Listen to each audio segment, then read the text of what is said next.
उत्तराखंड के पहाड़ की वादियों में ये आवाज़ें पहाड़ की बेबसी पर शिकायत करती हैं, बदकिस्मती पर नहीं। पहाड़ में विकास के झूठे वायदे कर सत्ता हासिल करने वाली सरकारों की बदनीयती का परिणाम है। उत्तराखंड के पहाड़ी खाली होते पहाड़ों को देखकर 20 साल पहले के उत्तराखंड आंदोलन के सफर को याद कर मायूस हो उठते हैं। पहाड़ों के विकास को लेकर बना उत्तराखंड और यहाँ के पहाड़ जीवन बेदखली, पलायन और सन्नाटे का नाम हो चले हैं। नमस्कार, मैं सैफ जाफरी और घूमने के लिए पहाड़ बहुत सुंदर नज़र आते हैं, लेकिन पहाड़ की सुंदरता निहारने वाले शहर की चकाचौंध से आए इन लोगों को नहीं मालूम कि इन पहाड़ की वादियों में रहने वाले इन पहाड़ियों के ऊपर पहाड़ जैसे कई बोझ भी हैं। उनमें से एक है पलायन का बोझ। पहाड़ पर जिंदगी गुजारिए तो पहाड़ की हकीकत समझ में आती है। कुछ यही हाल उत्तराखंड के टिहरी जिले के थौलदार ब्लॉक के मरोड़ा गांव का है।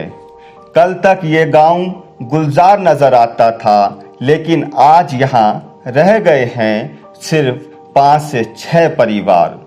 जो इमारतें आज ठीक ठाक हालत में हैं, उनमें ताले पड़े हुए हैं और कुछ इमारतें बंद पड़ी अपनों के इंतज़ार में बूढ़ी हो चली, जर्जर हो गई और तन्हाई में खड़े खड़े गिरना शुरू हो गई। जो 5-6 परिवार गांव में बचे हुए हैं, उनसे बात कीजिए तो दिलों में उदासी है। थकी हुई आंखें विस्थापन नाम के किसी भुलावे की उम्मीद में पहाड़ के गांवों की तरफ आती हुई सड़कों को देखती तो हैं, लेकिन डबडबाती आंखों और मायूसी के सिवा कुछ हासिल नहीं होता। झुर्रियाँ आस और प्यास को सिसकते देख और गहराती जा रही हैं। मायूसी, कमज़ोर शरीर, झुकी कमर, झुर्रीदार चेहरे से उनका दर्द साफ झलकता है। गांव के युवा रोजगार की तलाश में कई साल पहले गांव छोड़कर चले गए और परिवार को भी साथ ले गए। अब कोई गांव लौटकर नहीं आना चाहता। ये पीड़ा पहाड़ की जवानी और पहाड़ का पानी पहाड़ के काम नहीं आता, इस मुहावरे को सही साबित करती है। लेकिन सवाल ये है कि पलायन हो क्यों रहा है? भरे हुए गांव क्यों खाली हो रहे हैं? गांव की ये महिला बताती हैं कि गांव में स्कूल नहीं है।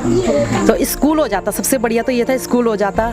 आगे कहती हैं कि गांव पहले की तरह फिर आबाद हो सकता है अगर गांव में स्कूल खुल जाए, कि अच्छा सा स्कूल बन जाए, टीचर्स लोग भी मतलब अच्छे से पढ़ाएं यहाँ पर ना। सबसे पहले मैं तो बोलती हूँ स्कूल ये हो जाए, स्कूल हॉस्पिटल वगैरह ये चीज़ बन जाए तो हम लोग आ सकते हैं वापस। स्कूल कॉलेज पढ़ने के लिए बच्चों को 18-19 किलोमीटर दूर चलना पड़ता है।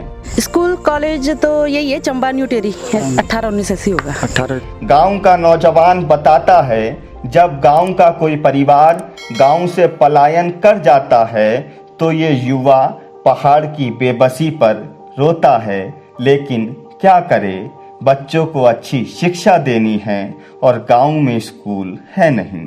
दुख तो बहुत ज़्यादा होता है, पर अब किसको समझाएं। बहुत दुख होता है, हमें छोड़ क्या करें, लेकिन बच्चों को पढ़ाने के लिए तो जाना ही पड़ेगा। कभी कभी आंसू भी आ जाते हैं कि गांव छोड़ के जा रहे हैं। पलायन के आगे सब बेबस हैं। ना अच्छी पढ़ाई है, ना अच्छे स्कूल हैं, ना अच्छे शिक्षक हैं और ना ही पानी है। गांव के लोगों को पानी भरने के लिए 5 किलोमीटर दूर जाना पड़ता है। देखिए सबसे बड़ी प्रॉब्लम पानी की है। पानी कम से कम हम 5 किलोमीटर दूर से ले आते हैं। आजकल जैसे गर्मियों में वो जाते हैं तब जाके पानी, वो भी बिल्कुल बिल्कुल कम हो गया। अब तो बरसात होगी तो अब शायद बढ़ सकता है, लेकिन ऐसा कुछ नहीं है। अपना पानी लेने के लिए बच्चे तो छोड़ के 5 किलोमीटर दूर आप तो खुद एक महिला हैं, कैसे लेके जाती हैं पानी? मैं तो, और लोग तो खैर बंठे में ले जाते हैं ना, मैं तो जैरकिन वगैरह बच्चे को लेके जाती हूँ, मैं अपने साथ बेटे को लेके जाती हूँ। इतनी परेशानी होती ना बहुत। और वहाँ तो गदेरा है ना हमारा, जो वहाँ तो और भी मतलब अकेले नहीं जा सकते हम। भला इन सब सुविधाओं के अभाव में इंसान पहाड़ पर कैसे रहे? यही वजह है कि उत्तराखंड राज्य त्रासदी से ज़्यादा पलायन की पीड़ा से जूझ रहा है, जिसका कहीं पर कोई भी अंत होता नहीं दिखाई दे रहा है।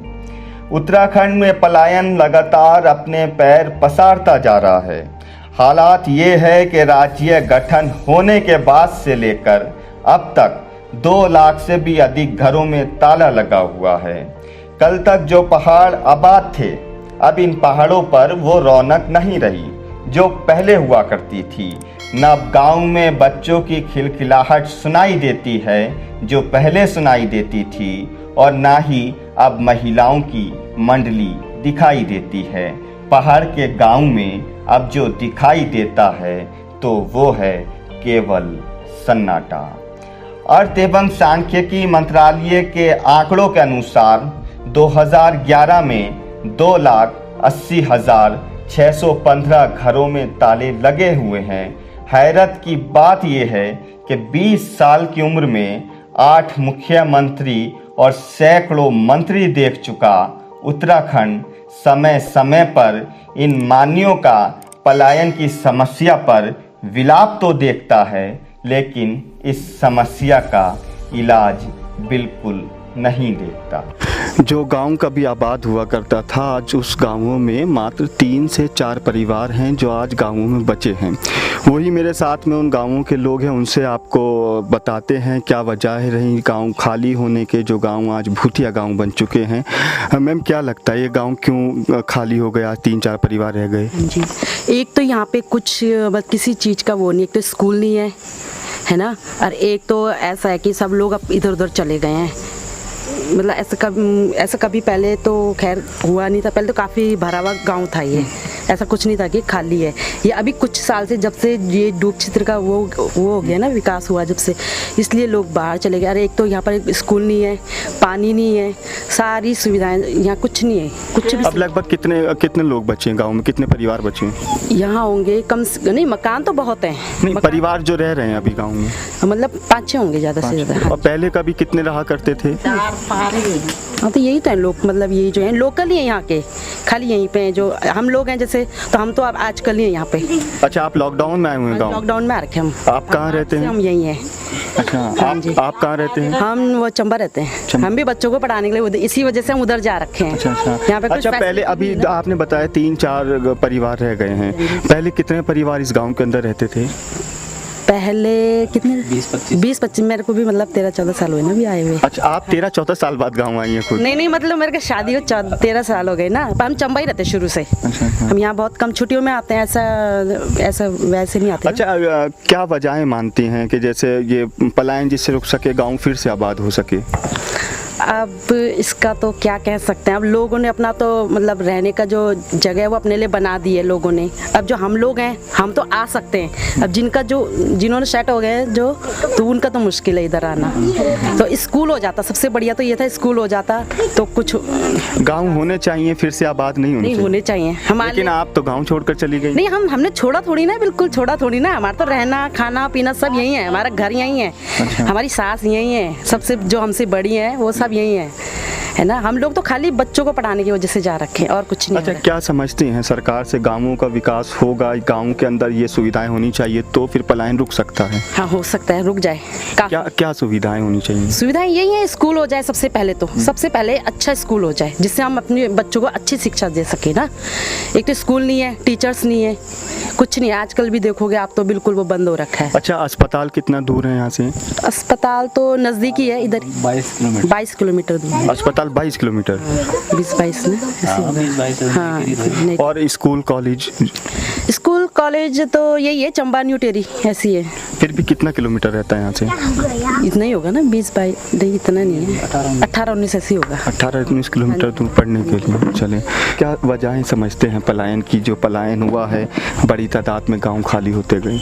यहाँ पे सबसे पहले तो अभी मैडम ने बताया था, स्कूल की बड़ी दिक्कतें हैं। स्कूल नहीं है, बेसिक स्कूल, स्वास्थ्य सुविधाएं बिल्कुल नहीं है, जैसे कि लोगों को इधर उधर भागना पड़ रहा है ना। अच्छा, और बिजली, पानी, सड़क, इन चीज़ों की क्या? पानी की सबसे बड़ी प्रॉब्लम पानी की। पानी कम से कम हम 5 किलोमीटर दूर से ले आते हैं आजकल, जैसे गर्मियों में। पानी आप 5 किलोमीटर दूर किलोमीटर दूर जाते हैं तब जाके पानी, वो भी बिल्कुल बिल्कुल कम हो गया। अब तो बरसात होगी तो अब शायद बढ़ सकता है, लेकिन ऐसा कुछ नहीं। हम अपना पानी लेने के लिए बच्चे तो छोड़ के 5 किलोमीटर दूर आप तो खुद एक महिला है, कैसे लेके जाती हैं पानी? मैं तो, और लोग तो खैर बंठा में ले जाते हैं ना, मैं तो जैरकिन वगैरह बच्चे को लेके जाती हूँ, मैं अपने साथ बेटे को लेके जाती हूँ। इतनी परेशानी होती है ना बहुत। और वहाँ तो गदेरा है ना हमारा, जो वहाँ तो और भी मतलब अकेले नहीं जा सकते हम, अकेले बहुत टफ है, बहुत ही ज़्यादा। अच्छा, इसकी क्या वजह मानते हैं कि ये सुविधाएं हों, कुछ इसके उपाय हैं कि पलायन रुक सकता है गाँव में? देखो, पलायन जो कर चुके हैं लोगों तो मुश्किल वापस आए, क्योंकि लोगों ने घर बना दिए वहीं, है ना। पहले जैसे ये सुविधाएं मिल जाती तो लोगों को फिर जाना ही नहीं पड़ता। अब तो कुछ ऐसा है नहीं, लेकिन ये हो सकता है कि जो लोग रुके हुए हैं वो भी तब यहीं रहना शुरू कर देंगे। अब लोग अपने बच्चों को पढ़ाने के लिए लोग नई टिहरी नहीं जाएंगे, चंबा नहीं जाएंगे, कोई कोटी कॉलोनी जा रखा है ना। फिर लोग जब स्कूल की सुविधाएं हो जाएंगी और स्वास्थ्य सुविधाएं। मैंने देखा गाँव में अच्छी खूबसूरत सी इमारतें हैं, उसके बाद भी लोग पलायन, यही शिक्षा, बिजली, स्वास्थ्य, यही वजह रही। इसी वजह से लोगों ने वो कर दिया, इतनी पलायन कर दिया। अच्छी जगह पे ना लोगों ने छोड़ के गए। अब देखो, रोड भी हमारी अच्छी जगह पे, ऐसा नहीं हमें कहीं चढ़ाई चढ़ना है, कुछ है ऐसा कुछ नहीं है। सबसे पहली समस्या ये है, स्कूल नहीं है। अरे एक तो मतलब जो ये हॉस्पिटल वगैरह नहीं है, एक तो दो बहुत बड़ी समस्याएं हैं। अच्छा, सरकार को कुछ सुझाव देना चाहिए गाँव के विकास को लेकर? यही है कि अच्छा सा स्कूल बन जाए, टीचर्स लोग भी मतलब अच्छे से पढ़ाएं यहाँ पर ना। सबसे पहले मैं तो बोलती हूँ स्कूल ये हो जाए, स्कूल, हॉस्पिटल वगैरह ये चीज़ बन जाए तो हम लोग आ सकते हैं वापस। औरों का तो खैर जिनका रहना वही है, उनका तो बोल नहीं सकते हम। अच्छा सर, ये अभी लोग कितने रह रहे हैं गांव के अंदर और पहले कितने रहा करते हैं, थोड़ा सा उसको समझाइए।